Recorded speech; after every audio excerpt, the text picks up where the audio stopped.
à répondre ou à décrypter le discours de M. Laurent Gbagbo qu'il a tenu hier à Figayo. Mais bien avant de commencer, asseyez-vous, prenez vos tabourets, prenez vos chewing-gums, vos chongons. Nous allons écouter M. Atu Banga dans mon introduction. Après, je vais faire le développement et puis nous allons faire la conclusion. Donc, merci beaucoup. Tapotez, abonnez-vous. N'oubliez pas de vous abonner sur toutes les pages, que ce soit Papatoya LC Communication bis 2. N'oubliez pas de vous abonner sur nos pages Facebook et YouTube. Vous n'allez pas rater les vidéos. Alors, c'est parti. On écoute Atu Banga. Pendant qu'on y est, on partage seulement. Et je salue tous les cyberactivistes du RHDP, sans exception. Je dis, je répète encore, tous les activistes, tous les panélistes, tous ceux qui ont une page, qui communiquent pour le parti, salutations à vous, bravo pour la remontada, merci beaucoup. Nous sommes dans la dernière ligne droite, on ne doit pas laisser. Et salutations aussi au général Makosso, bravo à toi, merci beaucoup. On est dans cette lutte jusqu'à la victoire finale du président de la République, son Excellence, M. Alassane Ouattara. Partagez, faites assez de partage. On va inonder la toile. On va déconstruire M. Laurent Gbagbo, le manipulateur, le menteur. On va commencer. Atu Banga vient de déconstruire un intellectuel qui, bien évidemment, s'est dit neutre alors qu'il n'est pas neutre. D'après eux-mêmes que c'est des sous-traitants. Bon, moi, je ne dirais pas qu'il est sous-traitant. C'est eux-mêmes qui ont envoyé ce langage. Donc, on va les laisser dans ça. On écoute Atu Banga pendant qu'on y est. On partage. Partagez. Je vais rappeler d'hier, c'est comme ça qu'on s'appelle depuis 2003, que c'est bien m'avoir invité pour parler de la paix positive. La paix positive, j'ai commencé à en parler sur ce plateau déjà. Et merci pour la revue. Mais la paix positive, elle se construit. Elle se construit sur un minimum commun, un socle commun. Bonsoir, Abdraman, comment tu vas? Quand vous venez sur un plateau, pour être un pourfendeur de la loi, vous êtes dangereux pour la paix positive. Parce que la loi, c'est quoi? C'est l'émanation de ce qu'on a voulu à un certain moment. Après, oui, elle peut avoir ses faiblesses. Elle peut changer, bien sûr. Mais venir faire un réquisitoire contre la loi pour un intellectuel, c'est quelque chose de dangereux. C'est appeler les Ivoiriens à haïr leur loi. Et ça, c'est méchant. Et ça, on ne peut pas le tolérer. Partagez. Vous dites que les droits de Laurent Gbagbo sont biaisés. Toi et moi, nous sommes historiens. On appuie toujours ce qu'on fait sur des notes de référence. Je suis bien curieux de voir la note de référence que vous prenez. Parce que pourquoi moi je dis qu'ils ne sont pas biaisés? Moi, je m'appuie sur les choses. J'étais très pénible, je les répète pour vous. Première chose, même si vous méprisez la loi et la justice ivoirienne, elle a pris une décision. Mais ce n'est pas grave, je suis d'accord avec vous. Certains Ivoiriens à justice, comme partout dans le monde, certains peuvent penser que la justice ne sont pas bien. Le peuple c'est lui-même a saisi la justice africaine. Vous avez lu la décision de la Cour africaine des droits de l'homme et des peuples? Je vous la rappelle quand vous ne l'avez pas lu. Elle a dit qu'aucun des droits de Laurent Gbagbo n'était bafoué. Donc vous méprisez à la fois la justice ivoirienne et vous méprisez la justice africaine en venant dire sur ce plateau que les droits de Laurent Gbagbo sont biaisés. Mais à quel moment dans la vie on s'arrête et on se dit j'ai plus raison? Parce qu'on ne peut pas avoir raison sur la justice ivoirienne, avoir raison sur la justice africaine. Au bout de moment, vous, en tant qu'intellectuel, vous devez rappeler au PPAC que c'est un parti des peuples africains. Et comme les partis des peuples africains, on respecte les institutions africaines, à défaut de respecter les institutions locales. Vous ne le faites pas, et c'est dangereux. Donc ça, c'est des choses qui ne sont pas justes à dire sur un plateau. Parce que la paix positive, elle se construit sur une culture démocratique. Et la base de la culture démocratique, c'est de respecter la loi. Quand on n'est pas d'accord avec une loi, comme dans toute démocratie, on a des moyens légaux pour contester cela, parmi lesquels des marches, parmi lesquels proposer des lois. Donc, au lieu de chaque fois, vous n'avez jamais demandé aux partis d'opposition de proposer des lois. Ça, je vais dire maintenant avant de revenir sur le meeting en soi. J'ai bien écouté Dr Kamenan, très collé à ses cours de sociologie politique, mais en réalité, Laurent Gbagbo avait déjà défini le coco avant de commencer. Il a dit deux choses. Un, il sera sur la liste. Hein? Deux, il va donner un mot d'ordre. Donc, il y a eu des séries de coco. Est-ce que ces objectifs ont été atteints? Non. Parce qu'en moment où nous parlons, il n'est pas encore sur la liste. Et hier, ces militants n'ont pas entendu de mot d'ordre. Donc, en réalité, ça n'a pas marché. Tout ce que vous avez fait pour expliquer, c'est beau, mais il a dit que le roman, c'est qu'il attendait de cela. Et ça n'a pas marché. Vous n'avez pas eu d'évolution du discours, non, c'est l'évolution de l'échec. Il a dit que Ouattara ne sera pas candidat, il l'est. Donc, c'est échoué, ça, il ne faut pas dire sur le discours. C'est l'échec de son discours. Voilà, et donc il change aujourd'hui. Est-ce qu'il réussira? On verra. Mais je vais revenir maintenant sur le fond de ce truc. Landry a condamné les propos xénophobes, oui, je comprends, mais ces propos xénophobes ne tombent pas du ciel. Laurent Gbagbo lui-même avait dit quelque chose. Je suis chez moi, quelqu'un vient, il m'empêche d'être candidat et il va être président. Quand dire que tu es chez toi, tu veux dire que l'autre n'est pas chez lui. Non, il ne faut pas être surpris. En fait, cette façon de s'aimer le vent et de s'étonner de récolter la tempête mes cœurs, il a sémé le vent. Il a dit qu'il était chez lui et quelqu'un est venu prendre sa place. Il parle du président de la République. Donc quand vous finissez de faire ça, ne vous étonnez pas de ce qui se produit. Mais on est heureux tout de même qu'il ait rattrapé, qu'il ait invité à cela. Et nous sommes dans un moment où il faut ce sens de responsabilité, surtout pour les leaders politiques, quand ils prennent la parole face à leurs militants. Il a parlé du 4e mandat. Et je regarde ce que je dis à déroule tous les jours. Mais on ne peut pas être dans un pays et ne pas respecter les institutions de ce pays. Les interprétations, on est fatigué de le dire, mais on va le redire. Les interprétations de la loi, c'est normal. C'est de la démocratie. Chacun peut interpréter comme il veut. Mais on a donné, nous tous, à une institution, le droit de trancher. Mais il faut qu'on... La démocratie, ce n'est pas forcément du consensus. Il y a aussi le mot trancher. Même après un dialogue, après l'âme à parole, on tranche. Mais le Conseil constitutionnel a tranché. Il a dit que c'est constitutionnel. À partir de cela, ceux qui viennent dire que ce n'est pas anticonstitutionnel ne respectent même pas le Conseil constitutionnel de leur pays. Et puis encore, on met 2 plus 2 font 4. Naturellement, 2 plus 2 font 4, c'est de l'arithmétique. On n'a pas un problème de mathématiques. On a un problème juridique. Donc arrêtez de résoudre des problèmes juridiques avec des mathématiques, ce n'est pas très brillant. Et là, je suis d'accord avec Guillaume, moi je suis tombé des nues. En fait, quand on parle de Alassane Ouattara qui est allé à l'Élysée prendre des autres, je ne sais pas si c'est parce que Laurent Gbagbo lui-même a tremblé, et la vidéo est là, les internets pourront la remonter, a tremblé devant un ministre de l'Intérieur qui pense que tout le monde tremble devant un président. On l'a vu devant De Villepin, à Kléber, où De Villepin lui dit, moi ça fait mal quand je vais rien de voir ton président comme ça se faire en fait tirer les oreilles de cette façon-là devant un ministre des Affaires étrangères, je comprends. Moi ça m'a vraiment fait mal. Mais tout le monde ne dit pas ça. C'est pas parce qu'il a vécu ça qu'Alassane Ouattara le vit. Et deuxième chose, comme je l'ai dit, sur la France, mais quand même, franchement, Laurent Gbagbo n'a même plus, je suis désolé de dire, mais même plus crédit par lui. Ça. Il a donné 2 milliards de nos fonds, 2 milliards de nos fonds. Il a donné ça à chaque, et 2 milliards des années 2002. Donc imagine avec l'inflation, tout ça, ce que ça fait aujourd'hui. Donc on a fait tout ça. Je pense qu'on est vraiment très mal placé pour venir parler de ces choses. Pour me résumer, moi je pense que c'est mal pour les militants du PPACI. Parce que quand on vous dit votre leader parle le 16 août, alors que les candidatures se bouclent le 26 août, moi, militant, quand je vais là-bas, c'est pour savoir l'élection, là, je vais faire quoi? L'élection, les candidatures, là, ça se boucle le 26 août. Mon leader n'est pas sur la liste électorale. Donc, si on applique la loi, peut-être qu'il y a des gens qui ont mal à la loi sur ce plateau, je peux comprendre, mais si on applique la loi, mon leader ne va pas participer à l'élection. Et donc, moi, je ne veux pas participer à l'élection. Moi, je pense que honnêtement, comment j'ai entendu que Laurent Gbagbo prenait la parole le 16 août, c'était pour avoir une démarche claire. Que va faire le PPACI avant le 26 août? Qu'est-ce que le PPACI et Laurent Gbagbo font pour participer à l'élection? C'est ça la question. Mais cette question n'a pas été répondue. Donc finalement, l'ensemble de ces corps a été bien pour mobiliser les militants. C'était bien pour montrer la dynamique qu'on peut avoir au sein du PPACI. C'était même bien pour renforcer l'alliance de cette opposition radicale. Parce qu'aujourd'hui, il y a 2 oppositions en Côte d'Ivoire. Il y a une opposition radicale qui ne veut pas accepter les règles, qui compte donc sur la crise, ce qu'on entend ici, crise, tension, chienlit, tout ça, pour faire bouger les choses. Mais à côté, il y a quand même une opposition responsable dont on ne parle pas beaucoup. Comparé des gens qui aujourd'hui se préparent à aller aux élections.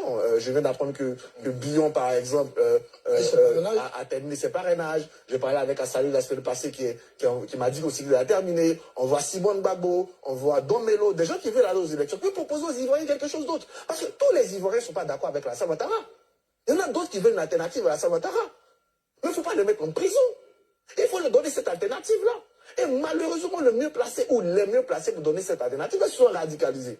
Ils comptent aujourd'hui sur quoi? Ils comptent sur la bagarre, ils comptent sur l'insurrection, ils comptent sur la crise, ils comptent sur la tension. Donc cette opposition radicale, aujourd'hui, il faut quand même qu'elle trouve le moment, le moyen de ne pas mettre la Côte d'Ivoire en danger. Et de se dire que la vraie alternative, c'est dans les urnes. Et comment elle fait, elle, pour participer aux urnes. Très bien. Merci beaucoup. Merci beaucoup, Monsieur Atou Banga. Merci d'avoir planté le décor. Parce que les followers en ont marre de regarder M. Laurent Gbagbo avec sa grosse chemise chaque fois quand je le présente pour mon introduction. Merci beaucoup. Aujourd'hui, vous venez de sauver beaucoup de followers qui n'ont pas écouté le discours de M. Laurent Gbagbo. Ceci étant, je vous ai déjà salué avec la salutation des élus du paradis, ceux à qui Allah a promis ses merveilles, et donc le Fils de l'homme, puisqu'on nous a informé qu'il était hébreu ou il parlait l'araméen, qui n'était pas français. Et donc, quand il s'adressait à ses disciples, il leur disait que la paix soit avec vous. Que la paix d'Allah aussi soit sur le Fils de l'homme. Que la paix et la bénédiction d'Allah soient sur lui. Alors, chers frères et sœurs, ce soir, je vais répondre à M. Gbagbo. Ma vidéo de ce soir, c'est pour répondre à Gbagbo. C'est un droit de réponse à M. Gbagbo. Suite à ses propos outrageants, diffamatoires à l'encontre de celui qui est mon père, mon mentor politique, à l'encontre de celui qui représente la droiture, la force, le silence et l'amour pour le peuple ivoirien. Oui, je serai très dur dans mes propos avec M. Laurent Gbagbo, avec ses grosses chemises, avec ses pantalons à 2 balles là. Je serai très dur avec lui.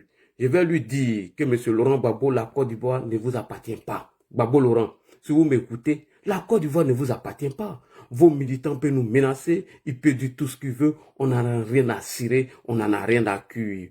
Dites à M. Gbagbo qu'on s'en fout de lui. On s'en fout de lui. On s'en fout de ses menaces à 2 pattes. M. Koudou Laurent Gbagbo, moi Ladji Chérif et tous les militants du RHDP et tous les Ivoiriens qui sont épris de paix et de justice, on s'en fout royalement de tes menaces à 2 balles. On s'en fout, ça dit, on s'en torche les culs avec ça. Ok? Monsieur Laurent Gbagbo a été la plus grosse erreur de l'histoire politique de la Côte d'Ivoire. Oui, je le dis. Qu'il nous fiche la paix pour une bonne fois, on s'en cabat de lui, on s'en niaine de lui. Monsieur Gbagbo, on va te dire ton vrai nom parce que tu n'aimes pas le respect. Voilà, tu as dit que la personne qui t'insulte, tu vas l'insulter. Donc moi, je t'ai dit qu'on s'en fout de toi et tu ne ferais personne et tu ne peux effrayer quelqu'un, Gbagbo. Comme Mathieu Bangal a dit, ton coco est un échec. Voici quelqu'un qui nous a fait croire à Dabou qu'il allait donner mot d'ordre et qu'il allait nous surprendre. On lui demande de donner mot d'ordre, il va raconter autre chose à Port-Boué. Et aujourd'hui, quand il était à Afrique, il n'a pas été capable de donner ce mot d'ordre-là. Oui, on a vu M. Laurent Gbagbo, lorsque le président Alassane Ouattara a dit qu'il allait réfléchir sur l'histoire de sa candidature, il a envoyé Damana Picasse pour dire que le président Ouattara a reculé. Le président Ouattara vient d'annoncer sa candidature. Qu'est-ce que tu as fait? Rien du tout. À part venir nous raconter des histoires pour nous faire croire que toi, tu peux faire barrage au 2e mandat de la 3e République du président. Et quand toi, tu te regardes là, toi, Gbagbo, tu peux le faire. Tu peux faire ça. Et allez-y écouter son discours. À la fin, il demande à ma grande-sœur Nadi Bamba, est-ce que j'ai fini de énumérer tout le discours? C'est ma grande-sœur qui te donne ta feuille de route. C'est que le Nassidi est trop monté. Il faut diminuer la dose de Nassidi là. C'est trop. C'est Alassane Ouattara, hein. C'est un vrai garçon. Il parle pas. Il est toujours serein et tranquille. Quand il dit que les élections présidentielles d'octobre 2025 seraient apaisées, démocratiques et transparentes, moi je crois à ça. Parce que tout ce qu'il a dit, il a toujours réalisé tout ce qu'il a dit. Il a toujours fait ce qu'il dit. Donc moi j'ai confiance à lui. Alors, chers frères et sœurs, rappelez-vous, lors de la manifestation du Front commun le 9 août dernier à Yopougon, les militants pro-Gbagbo, égarés, zélés, ceux dont il a envoyé leurs cheveux au Bénin, ont chanté « On va installer Gbagbo, petit Moussi, va chez toi. On va installer Gbagbo, petit Moussi, va chez toi. » Lorsque ces gens-là ont chanté ça, et ces propos avaient été dénoncés tant du côté de la Côte d'Ivoire et de certains Burkinabés. Voilà. Que du côté de la Côte d'Ivoire et du côté du Burkina. Et ça a mis en mal la politique xénophobe et tribaliste du PPACI dont nous avons interpellé nos amis burkinabés. Et donc, effectivement, hier, M. Laurent Gbagbo, dès qu'il a pris la parole, il a commencé à condamner les propos xénophobes tenus par ses militants. Alors, on va l'écouter et on va dire que M. Laurent Gbagbo est un hypocrite. Atu Banga vient de le dire. Chaque fois quand tu prends la parole, tu dis que toi, tu es chez toi et il y a quelqu'un qui est quitté ailleurs, lui, il est venu te chasser. Gbagbo, tu es un xénophobe, tu es un tribaliste. Et c'est ta xénophobie dont tes petits là sont en train de répéter là. Monsieur Gbagbo, tu vas pas venir te jouer les hypocrites devant les gens. Je l'ai dit hier dans mon papatoya et je vais le répéter aujourd'hui.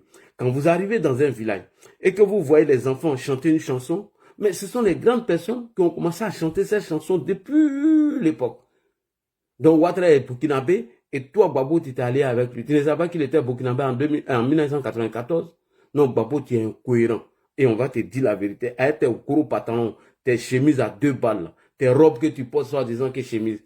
Tu n'as même pas honte. Il va porter robe, les tuba robes. Ils sont obligés de lui mettre climatiseur, ventilateur, tout sur lui. Il faut enlever un peu tes robes là. Nassidji là, il faut arrêter de boire ça trop, monsieur Gbagbo. Père Nassidji là est trop monté. Voilà. Si ma grande soeur te trompe, si elle te blague, si elle a rêvé pour dire que toi, Gbagbo, tu serais président, elle t'a trompé.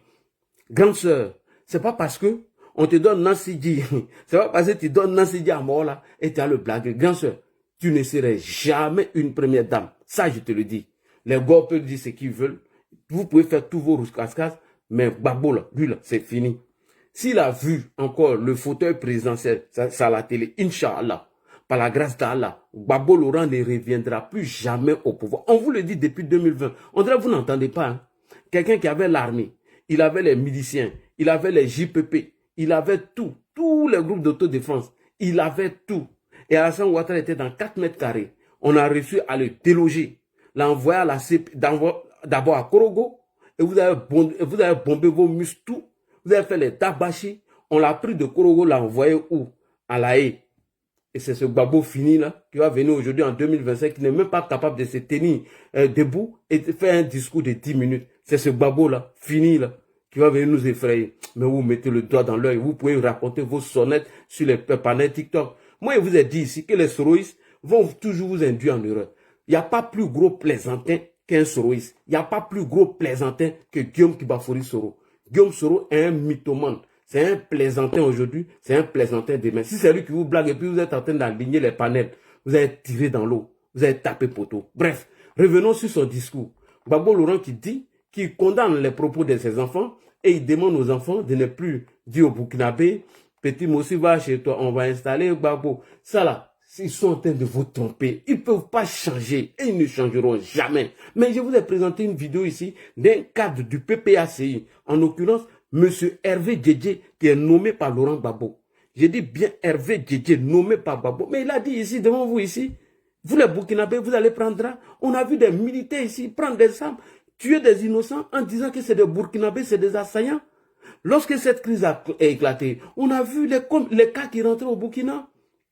Les cas qui étaient alignés à partir de à partir de choses, comment on appelle le coin là, où il y a la cimenterie là, jusqu'à l'échangeur de Sobroko. Les cas étaient alignés, ils rentraient. Vous pensez qu'on n'a pas vu ce que vous avez fait à ces Burkinabés là, qui étaient choses qu'on appelle le quartier qu'ils ont déguerpi là, Mosikro, tout ça là. Ça vous avez nous parler.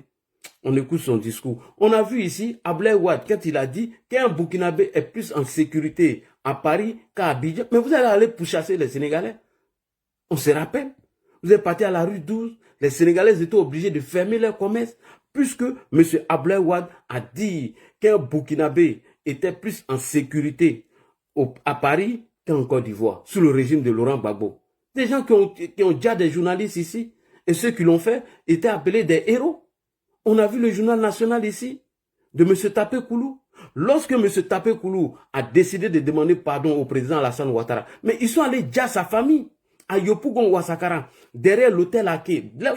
Lorsque vous sortez net, quand vous rentrez à Ouassakara, à partir de l'Institut des aveugles, premier hôtel que vous voyez à votre droite, derrière, il y a un quartier qu'on appelait Chicago. Il y avait la famille de Tapé Koulou là-bas. Ils sont allés déjà à la famille du monsieur parce que le monsieur s'est repenti en demandant pardon au président Alassane Ouattara. Il avait le journal qu'on appelait le National. Mais vous, tout est là, vos discours, tous vos journaux sont là, qu'on appelle la Bible.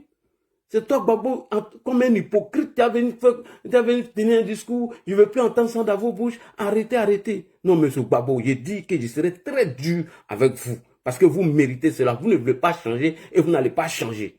Et je m'en fous de tes militants.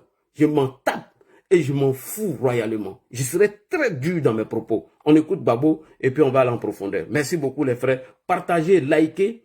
On va framponner Gbagbo aujourd'hui. Je voulais soulever un petit... Vous pouvez insulter, ça c'est pas mon problème. À part les injures, vous n'avez rien dans la bouche. À part les injures, aller boire bière, manger les foutous, placali, boire du vin, moulego. À part ça, vous n'avez plus rien à dire. C'est les injures. Voilà, on vous connaît. Problème. Un tout petit problème.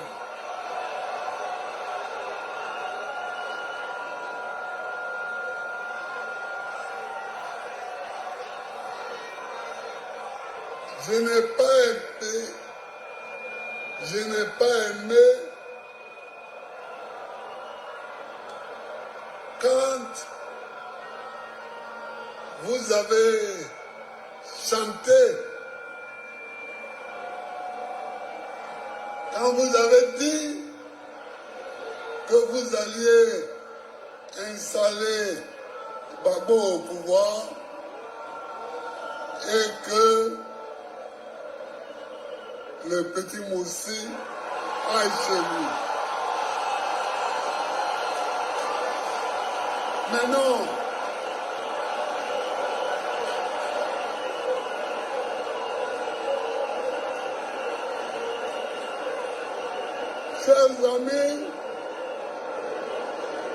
chers amis, ne répétez pas ça. Ne répétez plus ça. Parce que c'est...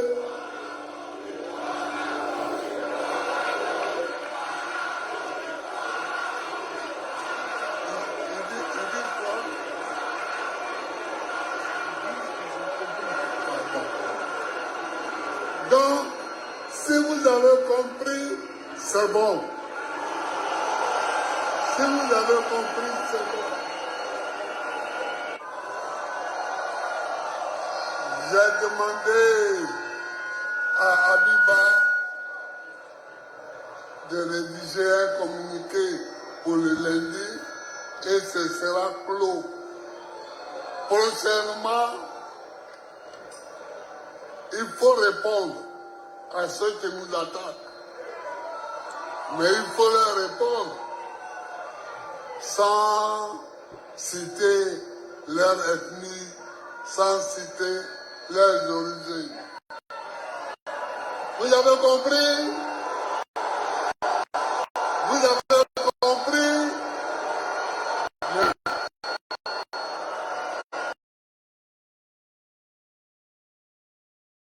Il te compte, toi, il y a changé.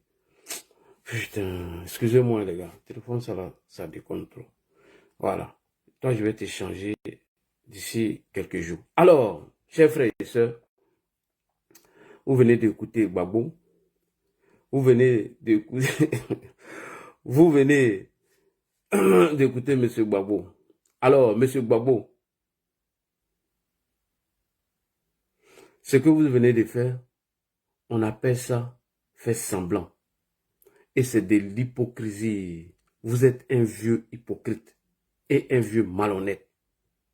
Vous faites semblant de dénoncer les propos xénophobes de ces jeunes militants du PPACI, alors que c'est avec vous qu'ils ont appris à mépriser les étrangers, en particulier les Burkinabés.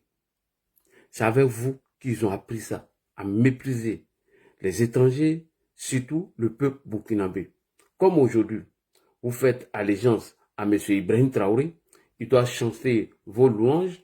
Comme aujourd'hui, vous avez fait allégeance à ces putschistes, ces voyous qui ont échoué au front. Pour combattre le président Alassane Ouattara, vous avez fait allégeance avec lui.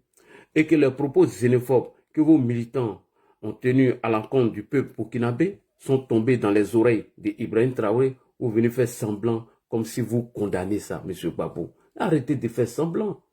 Arrêtez de tromper les gens. Vous ne pouvez pas tromper les gens. Vous n'avez pas condamné, M. Gbagbo. La logique aurait voulu même que tu fasses un communiqué avant de venir parler. Alors que c'est faux. C'est faux. Ce que vous dites que vous avez condamné là, c'est faux. Ce n'est pas vrai. Vous êtes un vieux hypocrite, un vieux xénophobe pur et dur. Vous faites semblant. Voilà, il faut que je vous le dise. Quand vous dites que vous avez condamné ça, mais c'est faux. Vous êtes un vieux hypocrite, un menteur et un manipulateur. Vous faites semblant de condamner ça. Non, Gbagbo, moi je ne suis pas d'accord avec vous. Non, non, non, non, non, non, non, non, non, non, non, non, non. Il y a un proverbe ivoirien qui dit, quand tu arrives dans un village et les enfants sont en train de chanter une chanson dans le village, ces enfants-là ont entendu ces chansons-là dans la bouche des vieillards. Donc, c'est vous qui avez commencé ces chansons et les enfants ont repris. Donc, si la jeunesse pro-Gbagbo est devenue xénophobe au point de mépriser les étrangers et le peuple burkinabé, ne cherchons pas loin. Ne cherchez même pas loin, les frères. C'est la faute à ce monsieur-là. Si les enfants-là sont devenus des xénophobes jusqu'à ce qu'on chante Petit Burkinabé, allez chez vous, allez faire ceci, c'est la faute à M. Gbagbo, ce vieux malhonnête, ce vieux xénophobe, ce vieux tribaliste. C'est la faute de ce vieux hypocrite, ce vieux malhonnête. Celui qui fait croire que la Côte d'Ivoire lui appartient, parce qu'il fait croire à tout le monde comme quoi la Côte d'Ivoire lui appartient. Celui qui pense qu'il est plus ivoirien que le président Alassane Ouattara. Parce que pour lui, Gbagbo, lui, il est plus ivoirien que le président Alassane Ouattara. Comme Banka l'a dit. Que quelqu'un qui chez lui, il vient me trouver chez moi et il m'enlève sur la liste et il me dit que je ne suis pas candidat. Ça, c'est des propos xénophobes, M. Gbagbo. Parce que ce monsieur, il a passé toute sa vie triste et pitoyable à combattre le président Alassane Ouattara comme en tant que Burkinabé. Il a passé toute sa vie. C'est-à-dire qu'il a eu le pouvoir. Les Ivoiriens l'ont voté. D'abord, il est venu au pouvoir. Il a prêté serment. Au lieu de faire son travail, hein, il a passé tout son temps à combattre le président Ouattara, à mettre dans la tête de ses militants que le président Alassane Ouattara était un Burkinabé. Alors, page Facebook, YouTube, TikTok, on va écouter M. Gbagbo pendant la campagne présidentielle de l'an 2000. Vous allez écouter ses propos. Ce vieux malhonnête hypocrite qui est venu faire semblant devant vous, comme s'il condamne les propos de ces jeunes égarés perdus à l'encontre du peuple burkinabé, c'est lui qui est à l'origine de tout ça. Écoutez lui-même ses propos d'abord, et puis on va avancer. Écoutez ce que lui-même disait à l'an 2000, lorsqu'il était en campagne à Gagnoa. Ça, c'est à Gagnoa, hein? Il était à Gagnoa chez lui. Écoutez. Je voudrais parler à certains de nos frères de Guirabougou qui n'ont pas encore compris ce qui se passe. Moi, là, mon père est bêté, ma mère est bêtée. Mais c'est au quartier Djoula que j'ai eu mon CEP. Il n'y a pas un enfant de Djoula qui est plus Djoula que moi ici. On a grandi ensemble, on a lavé les assiettes ensemble, on a lavé les marmites ensemble. Aujourd'hui, il y en a qui disent Gbagbo n'aime pas les Djoula parce qu'il n'aime pas Alassane. Mais il faut que je vous explique ce qui se passe.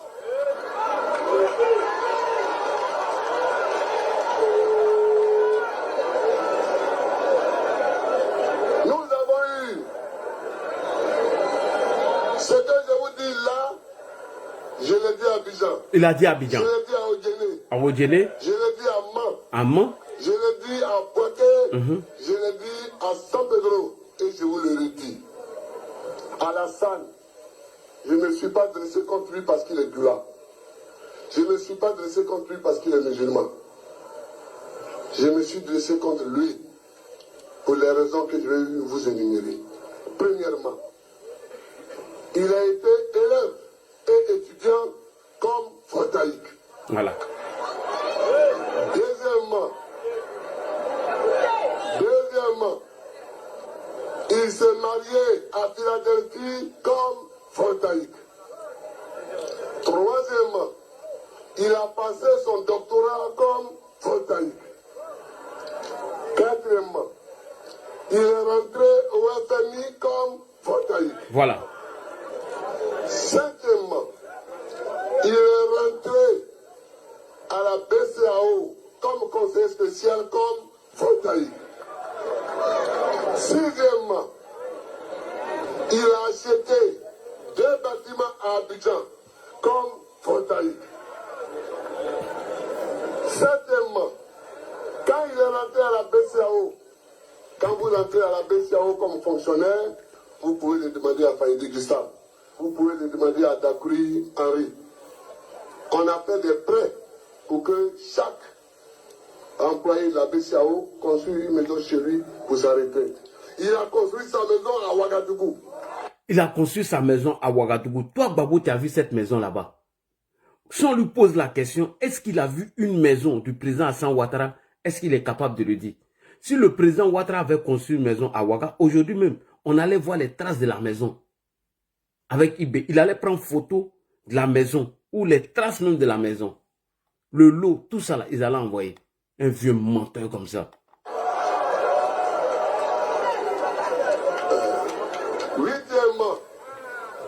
proposition du ministre de l'économie et des finances du Burkina Faso. Voilà.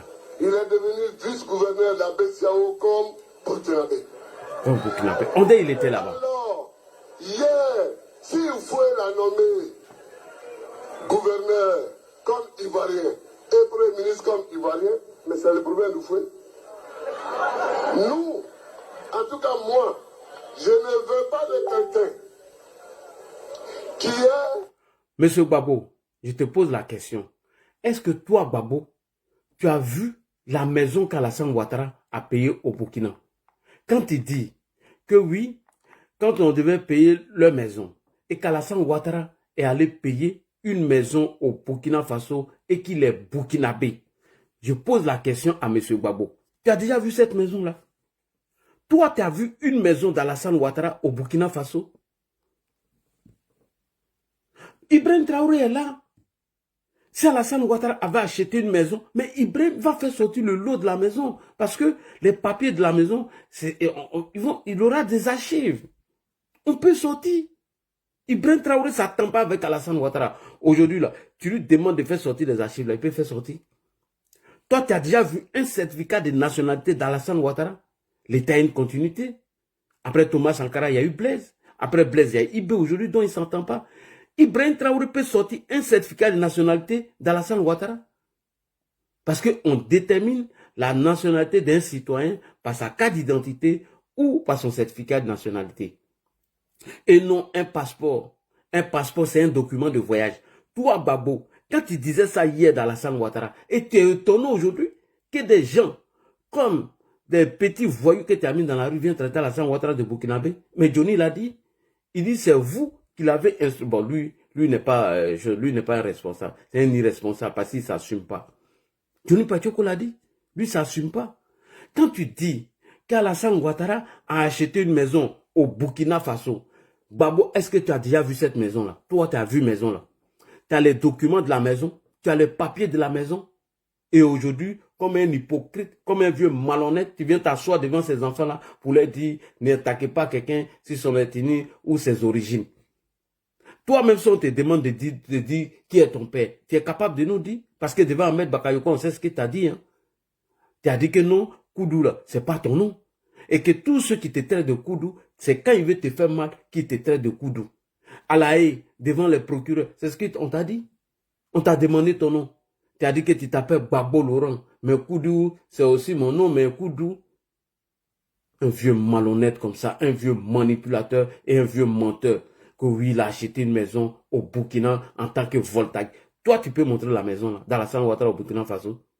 Et d'ailleurs, pour l'histoire, les Ouattara qui sont au Burkina là, ce sont des Ivoiriens d'origine. Je répète, les Ouattara qui sont au Burkina là, ce sont des Ivoiriens d'origine. Je te dis ça.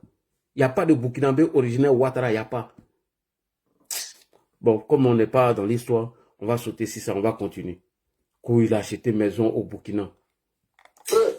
Pour que chaque employé de la BCAO construise une maison chez lui pour sa retraite. Il a construit sa maison à Ouagadougou. Toi, tu as vu maison là à Ouagadougou. Un menteur comme ça, un vieux malhonnête. Comme s'il a déjà vu ça. Il vient mentir, il n'a même pas honte. Et lui, il a été président de mon pays, mon œil.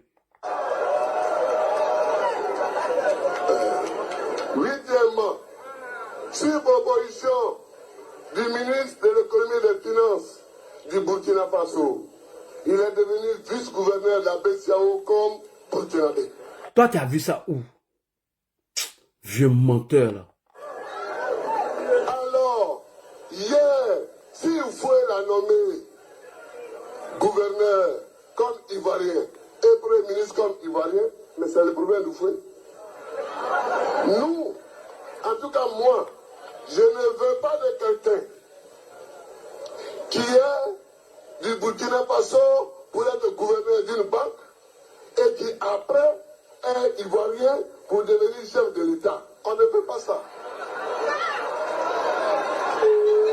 C'est tout. C'est tout simple. Donc ceux qui n'ont pas compris ça, il faut qu'ils le comprennent. Alors, et il continue. Hein? Et il ne va jamais arrêter. Ce vieux-là, un vieux xénophobe, il ne peut pas arrêter. À chaque fois quand il prend la parole, oui, moi, Gbagbo, je suis chez moi, et il y a des gens qui sont quittés ailleurs, qui sont venus m'enlever sur la liste électorale. Toi, tu es chez toi, il faut nous dire, qui est ton papa? Il faut dire ça. Toi, tu as déjà présenté les documents de ton père, mais nous, on ne prend pas ça pour faire débat. Certaines personnes disent qu'il y a tes cousins au Mali, mais est-ce que tu nous as déjà vu prendre ça pour faire débat? Donc, aujourd'hui, si ces jeunes pro-Gbagbo ont été instrumentalisés, ont été vraiment manipulés, la base, c'est M. Laurent Gbagbo. Il n'a jamais aimé le Burkina Faso.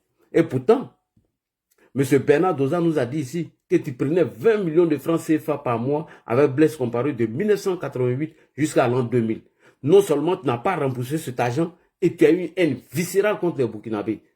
Que ouais, quand on a dit au vice-gouverneur d'aller acheter les maisons, il allait acheter sa maison à Ouagadougou. Toi, Babo, toi, tu as vu maison que Ouattara a achetée à Ouagadougou. Tu peux nous montrer la photo? Même si cette maison, elle n'existe plus, Ibrahim Traoré peut nous faire sortir le lot ou bien les papiers d'achat de cette maison. Parce que tout est archivé. Hein. Tu peux nous sortir un certificat de nationalité de monsieur? Toujours qu'à saluer le monsieur. Et pourtant, tu es parti faire le front républicain avec lui en 1994. Donc tu étais un hypocrite. Ah, donc il savait qu'il était burkinabé. Maintenant, il fallait s'appuyer sur lui pour combattre M. Henri Konan Bédié. Tu es un vieux lâche. Et je le dis, je l'assume. Tu es un vaurien. Tu es un bras cassé, pied cassé, avec tes deux pieds gauche là. Là, il faut frotter un peu de narcissisme, ces deux pieds gauche là. C'est 2 millions. C'est un vieux malhonnête. Il n'a même pas honte. Il faut arrêter ça. Trop malhonnête. On continue. Alors, je continue. Ensuite, il s'est attaqué, d'après lui, au problème grave pour laquelle il est venu faire son meeting. Mais Gbagbo, il faut nous prendre au sérieux. Il dit que lui s'est attaqué au problème grave dont lui, il est venu faire son meeting.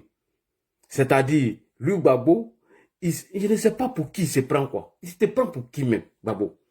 Tu te prends pour qui? Toi, tu es qui? Tu n'es rien, Gbagbo. Et tu ne seras rien. Moi, je te le dis. Tu te prends pour qui? Et il se permet de dire qu'il condamne le fait que le président Alassane Ouattara ait annoncé sa candidature à l'élection présidentielle de 2025, pardon, sous prétexte sous prétexte que le président Ouattara est allé prendre les ordres chez Emmanuel Macron. Il dit oui, le président a annoncé sa candidature à l'élection présidentielle d'octobre 2025 parce qu'il allait prendre des consignes chez M. Emmanuel Macron. Bon, tu étais là-bas.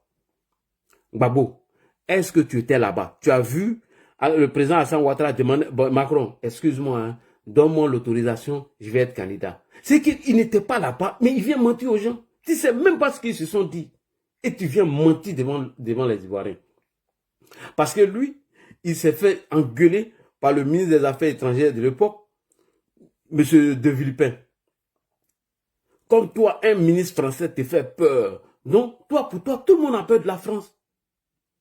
On va l'écouter, c'est très important. Quand il est parti voir Macron, il allait prendre les ordres là. On dirait il était là. Et c'est comme ça, il ment aux gens. Hein. Il n'a même pas vécu une scène et il vient raconter ça. C'est ça qu'on appelle vieux Djairi, vieux Nafri, vieux Papato. Grand soeur, il ne faut plus l'accompagner dans ces meetings-là. Il faut arrêter de l'accompagner. Hein. Grand soeur Nadi, arrête d'accompagner ce vieux malo-là. Ce vieux malo-là. Ça va être la compagne qui raconte ces conneries comme ça là. On l'écoute. Et puis on va avancer. Écoutez-le. Camarades, chers amis,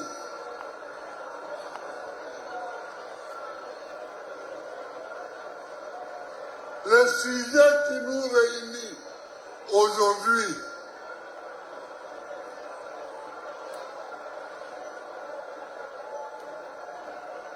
c'est un sujet grave. Donc, et puis il dit c'est un sujet grave, mais il se prend pour qui même? Lui là, il se prend pour qui même? On dirait que c'est pour lui la Côte d'Ivoire. Hein? C'est un sujet grave. Hey.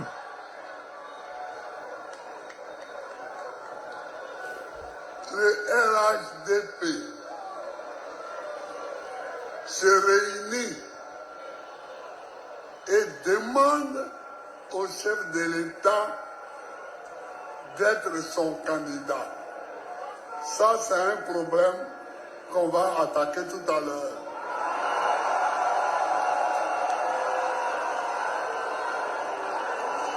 Mais le chef de l'État leur dit,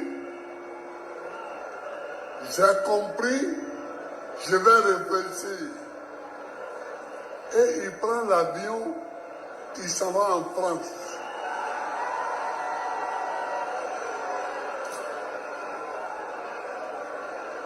Et quand il rentre à l'Élysée, et qu'il sort de l'Élysée, il prend l'avion, il revient à Abidjan, et le lendemain, il nous dit, je serai candidat.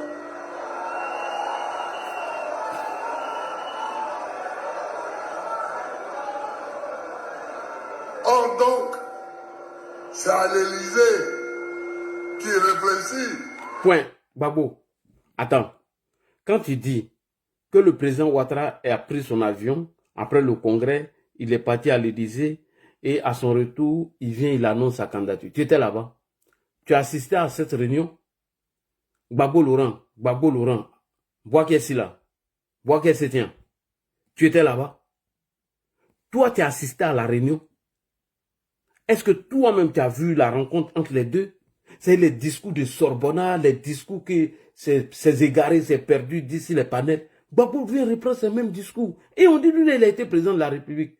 C'est que je peux comprendre que les oxymores, les égarés, les perdus, je peux comprendre que Soloba de Cancan qui dit que lui, il est soroïste alors qu'il est pro-Gbagbo, eux peuvent venir dire des bêtises comme ça. Ça peut passer, on peut comprendre. Mais venant d'un gars qui a dirigé notre pays, qui a été président, vient mentir comme ça, que oui, le président Ouattara est parti prendre les ordres à l'Élysée et il vient annoncer sa candidature. Comme s'il était là-bas, alors qu'il n'a pas participé à cette rencontre. Il n'était pas là-bas. Donc, il vient inventer des histoires comme ça. Et c'est ce qu'on faisait dans les agoras, hein, et parlement. Les gars inventaient des bêtises. Et tous les ragots qu'on dit sur Facebook, Gbagbo vient dire ça. La preuve, des cyberactivistes disent qu'on va marcher le 23 août 2025. Gbagbo vient parler de ça. Donc, Gbagbo, il faut créer ta page Facebook ou bien TikTok. Comment on appelle? Tidiane Thiam a une page TikTok. Hein? Seulement, il a bloqué Kokora. Parce qu'il a peur de faire des bails à Kokora. Il n'a pas le cardio. Sinon, Tidiane Thiam, tous ces pages avatar, TikTok, il a bloqué Kokora là-bas. Kokora a pris mal perdu. Mais crée ta page Facebook. Eve Djedje dit, tu n'as pas de téléphone. Donc c'est Nadi qui va te montrer tout ce qu'on dit sur les réseaux et tous ces ragots-là, tu ramasses pour venir nous boucher les oreilles avec. Crée ta page Facebook et puis toi-même, t'es administrateur, tu gères. Et tu vas voir, on va te framponner là-bas bien même. Et tu vas apprécier. On t'a allumé là-bas. Demande à Thiam. Dès qu'il voit Coco, et il bloque. Tout ce que les noms commencent par K, même des connards, même il a bloqué. Il connaît, il n'a pas le cardio, lui n'a pas le cardio. Si tu es vraiment garçon, crée ta page Facebook, qui est de ramasser tous ces bêtises de Facebook. Ouattara est parti à l'Élysée, il allait prendre les ordres chez Emmanuel Macron, il est venu annoncer sa candidature. Comme si toi, Gbagbo, tu étais là, lorsque le président Alassane Ouattara était assis avec Emmanuel Macron, ils étaient en train de décider ou bien discuter, et il a pris les ordres là-bas, il est venu. Il pense que tout le monde est comme lui. On l'écoute, vieux fou rien là.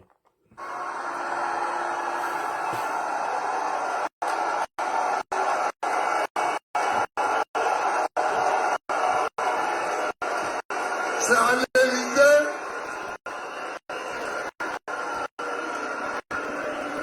qui prend les réponses à donner à ces militaires à la Côte d'Ivoire. Je n'accepte pas ça.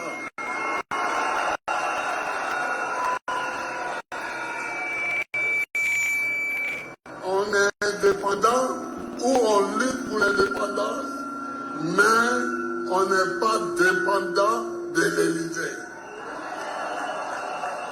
Je refuse ça. Ok. Alors, M. Gbagbo, vraiment, Gbagbo, là, inscrivez Gbagbo sur la liste des humoristes de Bonjour 2025. C'est très important. C'est un vrai comédien. Un vieux comédien même. Toi, tu t'es trompé de métier. Toi, tu devais faire la comédie. Toi, Gbagbo, c'est la comédie que tu devais faire. Alors, on poursuit. On poursuit avec M. Gbagbo. M. Gbagbo, où est ton problème? Si le président Alassane Ouattara est rentré à l'Élysée, toi, ton problème est où? Toi, je te pose d'abord la première question. Ton problème est où? Ça te concerne? Ça te regarde? Ça ne te regarde pas. Ferme-la un peu. Ensuite, est-ce que tu étais là quand le président Hassan Ouattara discutait avec Emmanuel Macron? Tu étais là-bas? Tu viens mentir comme ça. Tu étais là-bas? Vous voyez, voici un ancien président qui ne se respecte même pas. Et lui, il veut qu'on n'a qu'à le respecter. Il ne se respecte pas. Il passe toujours son temps à inventer et à mentir dans ses meetings. Chaque fois qu'on lui prend la parole, soit il ment ou il va inventer des histoires, rêver de beau. Hein? Que le président Alassane Ouattara est parti prendre ses ordres à l'Élysée. Tu étais là-bas. Monsieur Gbagbo, est-ce que toi-même tu étais là-bas? Quand Alassane Ouattara est parti à l'Élysée, tu étais là. Est-ce que c'est le rendez-vous là? Tu as assisté au rendez-vous? Même nous-mêmes qui sommes les militants, nous-mêmes on était là-bas. Monsieur Gbagbo, après le congrès du RHDP au stade Mbempe, c'est toi, Gbagbo, tu as envoyé Damana Picasse pour nous dire que le président Ouattara a eu peur, raison pour laquelle il n'a pas pu annoncer sa candidature et qu'il voulait réfléchir. C'est toi qui as envoyé Damana Picasse. C'est toi qui as dit ici, à Picasse, il faut aller faire une conférence, que le président Alassane Ouattara a eu peur d'annoncer sa candidature lors de nos congrès au stade Mbempe. Et que vous l'avez fait reculer. C'est pas ce que vous avez dit. Vous avez dit ça. Que le président Alassane Ouattara a reculé. Il dit qu'il va aller réfléchir. Mais je vais t'apprendre que ce n'est pas Macron qui lui a donné des ordres de se représenter. Ce n'est pas Macron. C'est nous qui avons demandé au président de revenir sur sa décision. Mais comme le président Alassane Ouattara est un vrai garçon et qui sait que tu n'es rien, que tu ne peux rien le faire et que tu ne peux pas le frayer, il a voulu seulement relever ton défi en disant qu'il est candidat. Et puis il attendait maintenant ce que toi, Gbagbo, tu allais faire. C'est toi-même qui as poussé Alassane Ouattara à être candidat. Quand les gens disent que tu es RHDP là, moi ça ne m'étonne pas. À savoir même si toi tu n'as pas ta carte militant du RHDP. Parce que le monsieur, il veut partir. Nous les militants, on est en train de pleurer. Ah, monsieur le président, regarde le contexte actuellement au Burkina, les petits putschistes là, il veut nous renverser, la sécurité. Le monsieur dit, il va aller réfléchir. Et tu envoies Picasse, tu viens dire oui, que le président Alassane Ouattara voulait annoncer sa candidature, mais c'est parce qu'il a reculé, il a eu peur de vous. Bon, Ouattara a annoncé sa candidature là maintenant. Il est venu dire qu'il est candidat. Alors, mes gars, Facebook, truc, on va écouter maintenant. Je vais vous présenter les propos de Damana Adia Picasse. Lorsque le président Alassane Ouattara avait déclaré pendant le congrès que nous avons fait le 21 et le 22, qu'il allait réfléchir, il allait prendre son temps pour réfléchir. Dès que le congrès est fini, net, on dirait qu'il s'attendait à ça. Hein? Dès que le congrès est fini, Gbagbo a envoyé Damana Adia Picasse pour dire que le président Alassane Ouattara a reculé. C'est que nous-mêmes, on n'est même pas encore rentré à la maison. Hein. Moi, je dis à Kimi, allons faire un tour ici, après on rentre. Avant même qu'on rentre à la maison, il a envoyé Picasse pour aller dire que Ouattara a reculé. Ah bon? Le président Ouattara a reculé. Mais il est venu annoncer candidature là maintenant. Il faut être garçon maintenant pour pouvoir mettre tes menaces là en application. Un fou rien comme ça, que oui, que les problèmes que je vais venir, non, ici sont des problèmes graves. Alors, on va écouter Damana Diapika, ce qu'ils ont dit hier. Il faut les montrer que ceux-là, ils sont rien. Leur coco, tout est échec. Modo, tout est échec. Maintenant, tes délinquants que tu mets dans la rue là, actuellement là, la marque est vide, hein. On fait remplacement basket. Tous ceux qui vont foutre la merde seront tous dedans. Et puis il n'aura rien. Tu vas venir chanter, danser tes discours et il n'aura rien. Rien du tout. On écoute Picasse ici. Quand vous êtes venu effrayer le président Ouattara là, que oui, si les garçons, il n'a qu'à venir annoncer cette candidature, oui, le président Ouattara a dit qu'il allait réfléchir parce qu'il a reculé devant vous. Dès que nos congrès est fini net, ils sont montés au créneau. On l'écoute. Si nous sommes là cet après-midi, c'est relativement au congrès du RHDP. Depuis hier, le RHDP est en congrès et à l'issue de ce congrès, ils ont proposé le président Alassane Ouattara comme leur candidat à l'élection présidentielle de 2025. Et c'est face à cette proposition que nous nous sommes donné le droit de réagir. Car le mouvement où trouve, comme vous le savez, est formellement opposé à un quatrième mandat du président Alassane Ouattara. Ainsi donc, en guise de déclaration préliminaire, nous voudrons dire aux Ivoiriens et aux Ivoiriennes que face à leur mobilisation et à leur détermination, le président Alassane Ouattara a reculé. Il a reculé. Point. Quand il dit que le président Ouattara est parti à l'Élysée et qu'il allait prendre les ordres là-bas, lorsque le président Alassane Ouattara a annoncé sa candidature, mais c'est pas ce que toi tu as dit hier, après nos congrès, c'est pas toi qui as envoyé Picasso, après le congrès, pour dire que Ouattara avait reculé devant vous et qu'il avait peur face à votre détermination. Et aujourd'hui, il annonce sa candidature, au lieu de montrer que vous êtes déterminé, vous venez faire conférence de presse. C'est plaisantin là.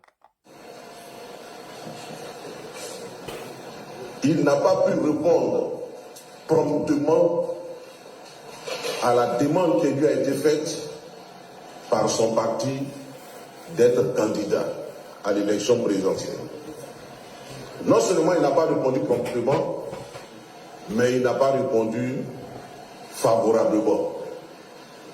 Il a entretenu l'ambiguïté, puisqu'il s'est donné le droit d'aller réfléchir et de leur revenir.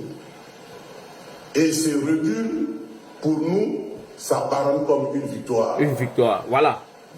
Voilà. Le fait que Ouattara a reculé devant vous, c'est une victoire. Des plaisantins comme ça. Victoire de la mobilisation contre le quatrième mandat.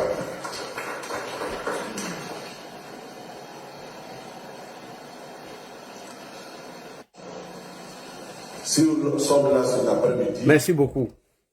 Alors, Babo, lorsque le président Alassane Ouattara a dit qu'il allait réfléchir, avant de nous revenir, mais dès qu'on a fini nos congrès, c'est pas toi qui as envoyé Damana Dia Picasso, que oui, Ouattara a eu peur, il a reculé devant vous, face à ses militants, il a dit qu'il allait réfléchir, et que ça c'était une victoire. Bon, vos victoires là est où?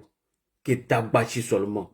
On a vu même des généraux ou un général sans étoile venir nous non mais si Ouattara est garçon, il n'a qu'à dire il est candidat. Il y a un mec qui dit Ouattara annonce sa candidature aujourd'hui, il rentre demain au Burkina Faso et je deviens un rebelle. Il y en a même, Johnny Pacheco, s'il bande comme Taman Robert, il n'a qu'à venir annoncer sa candidature.